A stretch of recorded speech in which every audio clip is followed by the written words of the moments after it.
সুপ্রিয় ভিউয়ার আসসালামু আলাইকুম। ভিলেজ বয় আমির ওয়ান চ্যানেলে নতুন একটি ভিডিও নিয়ে আসলাম। আর আজকের ভিডিওটি হচ্ছে টিয়া পাখি পালন পদ্ধতি নিয়ে। টিয়া পাখির বাচ্চাকে কী কী খাবার দিবেন, কিভাবে খাবার দিবেন, কিভাবে খাবার দিলে পাখির বাচ্চাগুলোকে খাবার খাওয়ানো যাবে, টিয়া পাখির বাচ্চাকে কিভাবে পোষ মানাবেন, জোড়া টিয়া পাখি লালন পালন করলে কিভাবে ডিম বাচ্চা দেওয়াবেন, টিয়া পাখির কী কী সমস্যা আসে, টিয়া পাখির খাসার পরিমাপ, এই বিষয়গুলো নিয়ে আলোচনা করলে আপনাদের প্রাথমিক ধারণা হয়ে যাবে যে টিয়া পাখির বাচ্চা কীভাবে পালন করবেন, পালন করার পদ্ধতিটা আপনাদেরও ধারণা হয়ে যাবে। তো শুরুতেই একবার বলে নিই, আমার চ্যানেলটা এখনও যারা সাবস্ক্রাইব করেননি প্লিজ আমার চ্যানেলটা সাবস্ক্রাইব করে নেবেন, পাশে আসা বেলটা বাজিয়ে দিবেন আর আমার চ্যানেলের অন্য পশু পাখির ভিডিও দেখে নেবেন।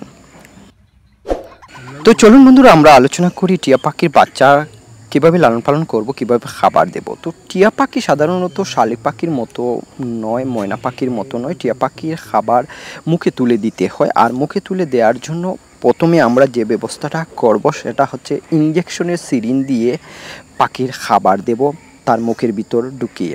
আর তার জন্য আমাদের কি কি করতে হবে, ইঞ্জেকশনের একটা সিরিঞ্জ প্রয়োজন, তারপর ইঞ্জেকশন দিতে বা স্যালাইন দিতে যে সফট একটা রাবার ব্যবহার করা হয়, এই সিরিঞ্জের সামনের দিকে যে রাবারটা লাগানো আছে ওই রাবারটা ব্যবহার করতে হবে। তো এভাবে যদি আপনারা আপনাদের টিয়া পাখির বাচ্চাগুলোকে মুখের ভিতরে রাবার ঢুকিয়ে ইঞ্জেকশনের সিরিঞ্জ দিয়ে খাবার দেন, তাহলে পাখির বাচ্চাগুলো সহজেই খেয়ে নেবে। আর যদি হাত দিয়ে দৌড়ে এই ছোট্ট বাচ্চাগুলোকে খাবার দেওয়ার চেষ্টা করেন তাহলে পাখির ঠোঁট নষ্ট হয়ে যাবে, মুখ নষ্ট হয়ে যাবে, পাখি মারাও যেতে পারে। তো প্রথমে আমাদের ইঞ্জেকশনের সিরিঞ্জের প্রয়োজন আর সিরিঞ্জের রাবারটা প্রয়োজন, যে রাবারটা নরম সফট হয়, এটা মুখের ভিতর ঢুকিয়ে খাবার দিতে হবে। এবার আসেন আমরা যে পাখির বাচ্চাগুলোকে কি কি খাবার দিতে পারি। আসলে আমরা যারা গ্রামে বসবাস করি তারা অনেকেই টিয়ার বাচ্চার যে খাবারটা সেটা পাই না। তো আমাদের গ্রাম্য খিচুড়ি করে, অর্থাৎ খিচুড়ি চালের গুঁড়া দিয়ে যে খিচুড়ি করা হয়, এই খিচুড়িটা ইঞ্জেকশনের সিরিঞ্জের মধ্যে নিয়ে বাচ্চাগুলোকে খাবার দিতে পারি, সাথে ব্রয়লার ফিড দিতে পারি। তবে ব্রয়লার ফিড যদি খিচুড়ির সাথে মিক্স করেন তাহলে ইঞ্জেকশনের সিরিঞ্জ দিয়ে বাচ্চাগুলোকে খাওয়াতে পারবেন না, কারণ ব্রয়লার ফিডের মধ্যে ভুট্টার দানা, গমের দানা এগুলো শক্ত থাকে, তার জন্য ইঞ্জেকশনের সিরিঞ্জ দিয়ে খাওয়ানো যায় না, আটকে যায়, ছোট্ট সিরিঞ্জগুলোর মুখে আটকে যায়। আর বাচ্চা যেহেতু ছোটো, বড় সিরিঞ্জ ব্যবহার করতে পারবেন না, তার জন্য ছোট্ট ইঞ্জেকশনের সিরিঞ্জ লাগবে, যে সিরিঞ্জ দিয়ে আপনি বাচ্চাগুলোকে খাবার দেবেন।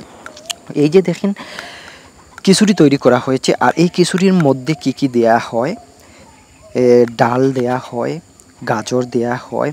সাধারণত আমরা রমজান মাসে যে খিচুড়ি ব্যবহার করি, সিলেটি মানুষ যারা বসবাস করেন প্রত্যেকেই রমজানে ইফতারের সময় খিচুড়ি ব্যবহার করেন, আবার অনেকেই পোলাও খাওয়ার চেষ্টা করেন, বিরিয়ানি খাওয়ার চেষ্টা করেন। তো আমরা বেশি গ্রাম্য মানুষ যারা খিচুড়ি খাই, তো এই রমজান মাসে যেহেতু এই টিয়ার বাচ্চাগুলো আমার কাছে এসেছে, তো আমি খিচুড়ি সহজে পেয়ে গিয়েছি। আর এই খিচুড়িগুলোকে একটু ভালোভাবে গুটে নরম করে লিকুইড করা হয়েছে, আর এই লিকুইড খিচুড়িগুলো ইঞ্জেকশনের সিরিঞ্জের মধ্যে ঢুকিয়ে আর এই সিরিঞ্জের মুখে রাবারটা লাগিয়ে বাচ্চাগুলোকে সহজে খাবার দেয়া যায়, আর বাচ্চাগুলো স্বাস্থ্য ভালো থাকে, ভালো খাবার দেওয়া যায়। তো আমি ব্রয়লার ফিডটাও খাওয়াই খিচুড়ির সাথে। তো কীভাবে আমি ব্রয়লার ফিডটা খিচুড়ির সাথে মিক্স করি সেটা বলি।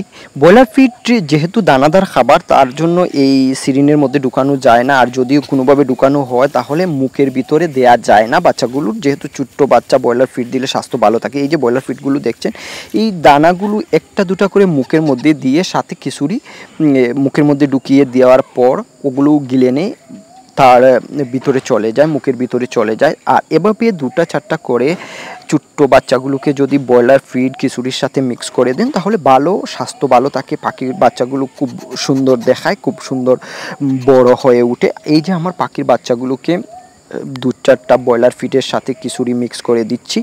সাথে আমি কি করি, আরও কিছু খাবার দিই, যেমন আমাদের গ্রামাঞ্চলে যারা সিলেটি ভাষা বুঝেন তারা বুঝবেন, হেইসা শাক বলা হয়, যে শাকটা আমরা খাবার হিসেবে গ্রহণ করি। এই শাকটা আমি বাচ্চাগুলোকে দা দিয়ে কেটে ফলে একটু নরম করে মুখের মধ্যে ঢুকিয়ে দিই, যাতে বাচ্চাগুলো সব ধরনের খাবার পেয়ে যায়, আর ভালো স্বাস্থ্য থাকে, স্বাস্থ্যবান বাচ্চাগুলো হয়। তার জন্য কিছু ঘাসও আমি সাথে দিই, সাথে কিছু আপেল কুচি কুচি করে কেটে এই খাবারের সাথে দিয়ে থাকি। এই যে দেখেন একটু একটু করে আমার টিয়া পাখির বাচ্চাগুলো বড় হয়ে উঠছে, আর এই খাবারগুলো খেয়েই পাখি বড় হচ্ছে। তো আমরা টিয়া পাখির বাচ্চার খাবার দেওয়ার পদ্ধতিটা জেনে গেলাম। আমরা ইঞ্জেকশনের সিরিঞ্জ দিয়ে ছোট্ট বাচ্চাগুলোকে খিচুড়ি করে খাবার দিতে পারি, সাথে ব্রয়লার ফিড দিতে পারি, কিছু আপেল দিতে পারি, ফল দিতে পারি, সাথে কিছু হেইসা শাক সবজি দিতে পারি। বাচ্চাগুলো এভাবেই পাখির বাচ্চাগুলোকে বড় করে তোলা হয়। এবার আসুন আমাদের টিয়া পাখির বাচ্চাকে কিভাবে পোষ মানাবো, যে আমাদের যে পাখিটা লালন পালন করছে সেই পাখিটা আমাদের কাছে থাকবে কিভাবে আমাদের পোষ মানবে, এটা নিয়ে আলোচনা করি। আমরা অনেক কষ্ট করে পাখি লালন পালন করে থাকি, পাখি লালন পালন করে বড় হয়ে যায়, কিন্তু আমাদের পাখিগুলো আমাদের হাতে আসে না, কাছে আসে না, এটা খুব কষ্টের হয়। তো তার জন্য আমাদের পাখির বাচ্চাগুলোকে কীভাবে পোষ মানাবো, আমাদের টিয়া পাখির বাচ্চাগুলো যখন একটু একটু হাঁটতে পারবে, একটু একটু ডানা পালক গজাবে, তখন পাখির বাচ্চাগুলোকে হাতে নেবেন, বাহিরে নিয়ে যাবেন, আপনার হাতে বসানোর চেষ্টা করবেন, কাঁধে বসানোর চেষ্টা করবেন, আপনার নিজ হাতে খাবার দেওয়ার চেষ্টা করবেন। অনেকক্ষণ খাবার না দিয়ে পাখির বাচ্চাগুলোকে একটু দূরে রেখে হাতের কাছে নিয়ে এসে খাবার দিবেন। অনেক সময় খাবার দেখিয়ে হাতের কাছে ঘুরাবেন।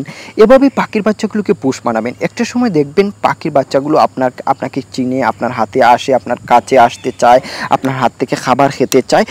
এভাবে যখন বাচ্চাগুলো বড় হয়ে যাবে তখন আপনার পাখির বাচ্চাগুলো পোষ মানা পাখি হয়ে যাবে।